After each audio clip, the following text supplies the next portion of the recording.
बच्चे की पढ़ाई तो आर्थिक तंगी की वजह से ढंग से नहीं हो पाई। नमस्कार, मैं विनय कुमार, आप देख रहे हैं स्वजन समाचार। आज और अभी हम हैं फुर्जगढ़ा के फहूर यानी अमरपुर पंचायत के फहूर गांव में। आपको फिर से बता दें कि यह पूर्व में मुंगेर जिले के अंतर्गत आता था, लखीसराय जिला के अमरपुर पंचायत के फहूर गांव में। और यहीं के थे स्वाधीनता संग्राम के सिपाही, क्रांतिकारी, किसान संघर्ष के नायक एवं वामपंथी नेता कार्यानंद शर्मा, जिनके आवास पे हम पहुंचे हैं और आपको हम दिखाते हैं कि यही वो आवास था जहां से एक देश के एक ऐसे नेता निकले जो भारतीय किसानों के लिए अपने आवाज़ को बुलंद किए और आजीवन किसानों की समस्या को लेकर आवाज़ उठाते रहे। इस आवास के चलते हैं अंदर और उनके परिजन किस हाल में हैं उनसे बात करेंगे। और तो आप अपना नाम बता दें सर। मेरा नाम मनोज कुमार शर्मा है। मनोज कुमार शर्मा जी हाँ। और आप ये हमें बता दें कि कार्यानंद शर्मा जी के धर्मपत्नी का नाम और उनके कितने पुत्र थे और आप उनके कौन हुए? पंडित कार्यानंद शर्मा की पत्नी का नाम अन्नपूर्णा देवी थी।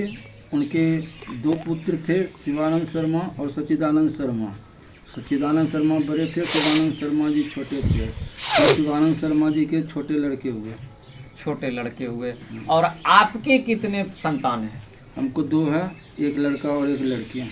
दोनों का शिक्षा यही गांव में ही?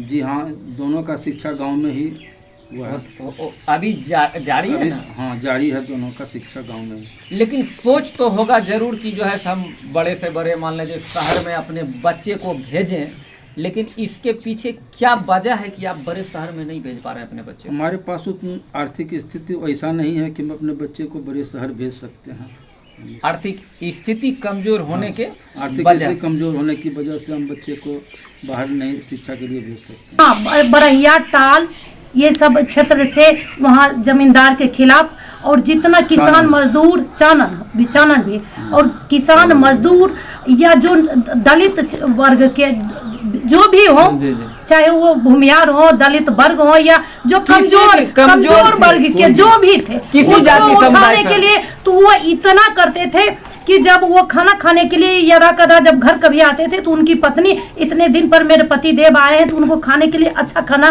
देती थी और उनके साथ जो थे उनको थोड़ा सा नॉर्मली देते थे। तो अपने आगे का खाना का थाली दूसरे को मैंने अपने भाई या जो भी बंधु है जो भी उनके साथ उनको बढ़ा देती थी। अब इधर उनकी पत्नी यानी मेरी दादी अब चिढ़ रही है और वो इतना आदमी नेक दिल इंसान थे तो करने लगे।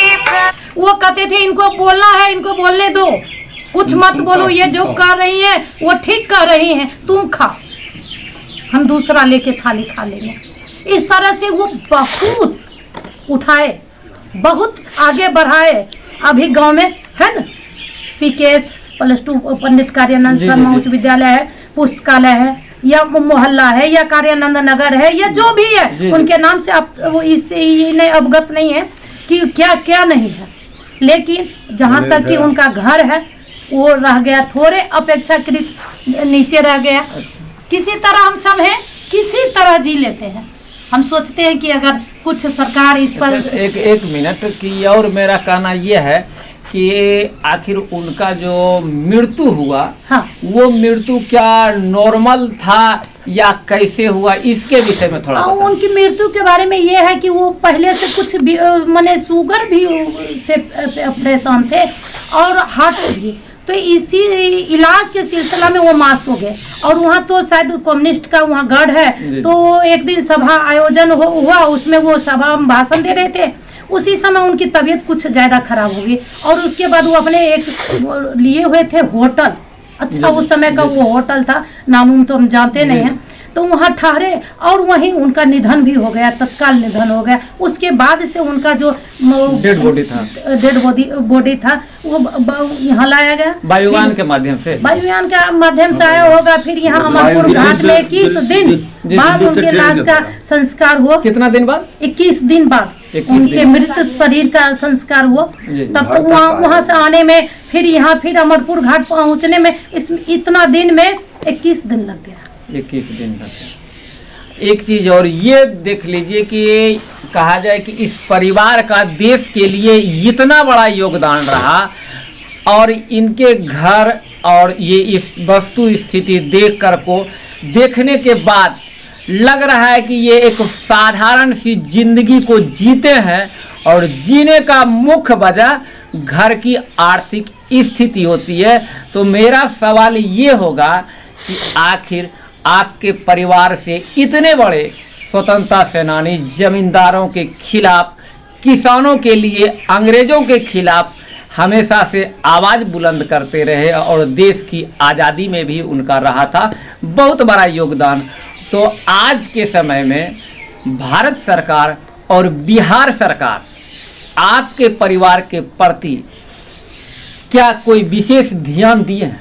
नहीं, कोई सरकार, बिहार सरकार हो, भारत सरकार हो या कोई भी मुखिया हो, नीचे स्तर से उठाइए, मुखिया सरपंच वगैरह वगैरह, फिर आगे देश लेवल दिल्ली तक चले जाइए, लेकिन कहीं से कुछ इस विषय पर कभी ना सोचा गया, ना कभी अनुदान के राशि में या कभी कुछ पूछा गया, या हम लोगों की स्थिति कुछ दयनीय हो गया। हम लोग तो कहीं जाते हैं तो कहीं बोलना भी हमको लगता है कि बोले तो लोग कहेगा कि भाई इनका वंशज इतना कमजोर है, तो हम लोग बोल भी नहीं पाते। एक तरह से कहा जाए कि बोलने में भी शर्म लग रहा है, जबकि उतना बड़े आदमी थे और उनके वंश खानदान का हम वंशज हैं, तब भी हम इतने निम्न स्तरीय आ गए कि हम बोल नहीं पाते हैं। ना तो कोई सरकार, कोई कोई फंड हो, कोई योजना हो या कोई आरक्षण हो या किसी प्रकार का, या कभी इस विषय में कोई चर्चा हो, कुछ पूछने जानने की कहीं किसी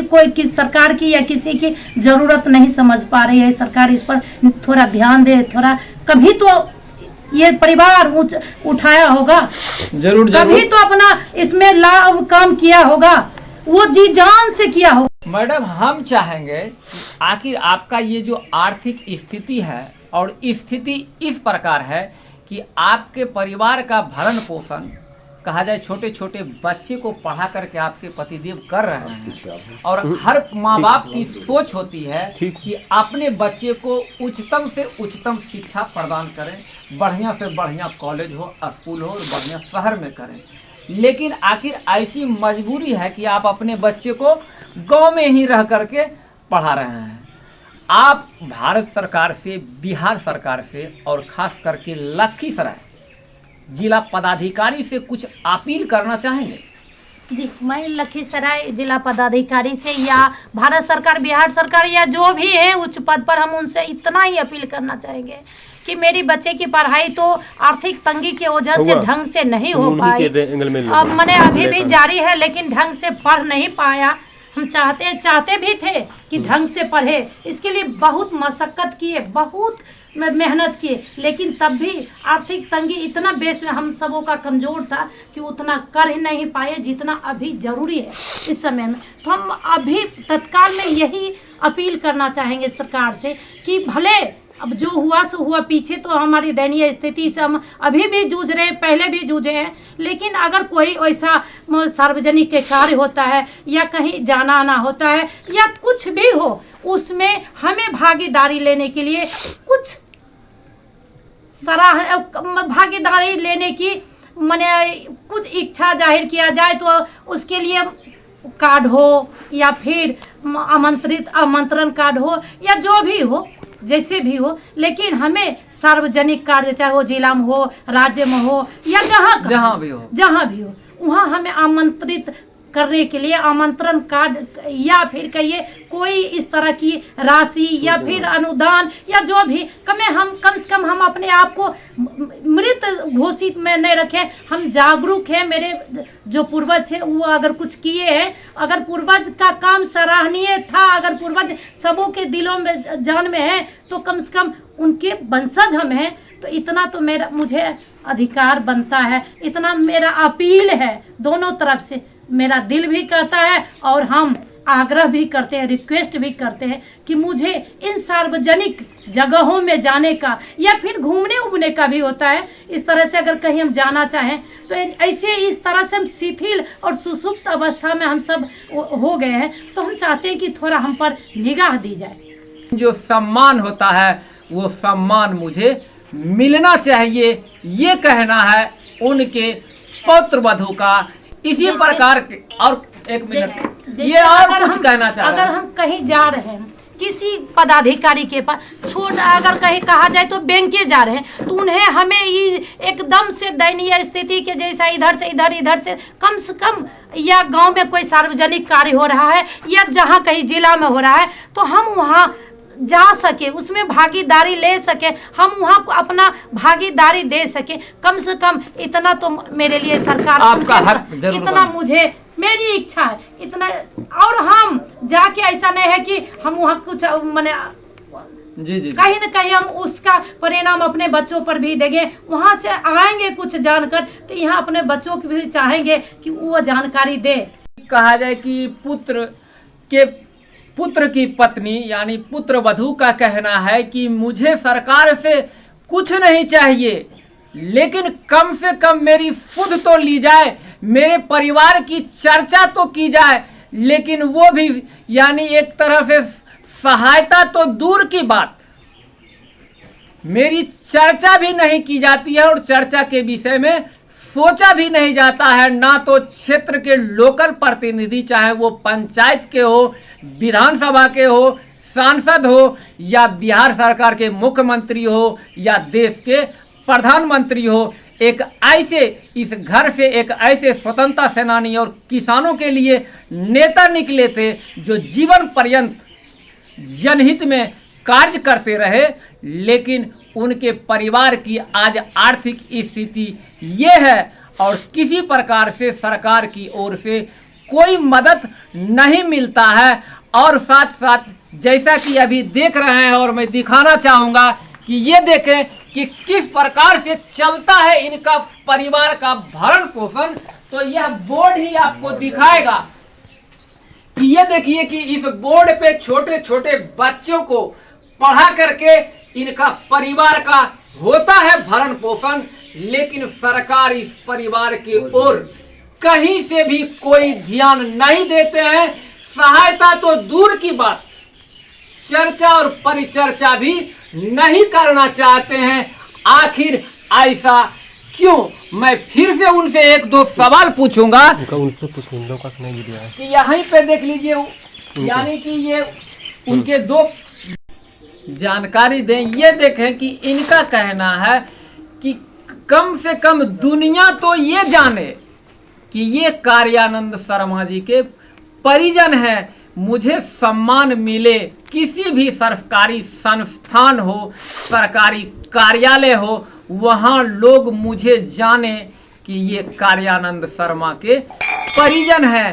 ये इनकी सबसे दिली इच्छा है। जो कहा जाए कि लखीसराय जिला के जो भी है शासन प्रशासन या बिहार सरकार हो या भारत सरकार हो, ये अभी तक नहीं कर पा रहे हैं। इसी प्रकार के लखीसराय जिला के अन्य स्वतंत्रता सेनानी जो शहीद हुए या भारतीय आज़ादी की लड़ाई में उनकी रही थी सहभागिता, उनके परिजनों से भी मिलाने का रहेगा मेरा प्रयास। और उनकी वस्तु स्थिति क्या है, किस प्रकार की वो जिंदगी जी रहा है, यह दिखाने का रहेगा मेरा प्रयास। तब तक बने रहें स्वजन समाचार के साथ। नमस्कार।